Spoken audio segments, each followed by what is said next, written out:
Бистің республикада соқ ағырғыларына қаптырған чуштық саны үскінің үсше. Бүгінді асқы сайманды хайпіре олған учреждениелерінде үгредік апарылбен сықты. Иди пилтерді әкі асқысты пүктігді пазы Калинин алды, бірер олған сады карантинге шапыл бұрған. Пилтердегі Василек Сарпрай сезон бір палы жүрше. Олған ұрның сақтабан тынық күнер пу неделеді пасталы бісқан. По қалдағы пастағы ортамық школаның қолындағы Виктория олған садында еркежіктір үнері 31 январдан сығары істілбейінже. Садикті карантинге жапыс қапс, қажын 30% баллар жүрбейін біскінді. Анан больницаның созванятся бұл қапс.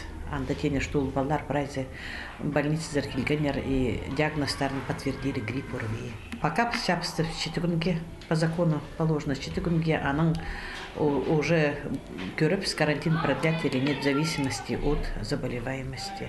Виктория олған сады илік 6 пала көріл барған. Әкі группы тоғынша. Сағыманда палалар шоқпозада тоғынчылар пос одырбинчылар. Олған учреждениесінің прай пулыңыстары шун олша. Младший воспитателердің дезинфекция неме прай группаларының немечелер. Біз воспитателердің зархының игрушкаларына прай шуп едік дезинфекция немечес. И неме лампалар включаться болшы.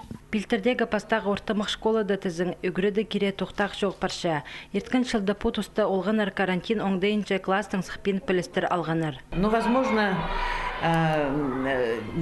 то, что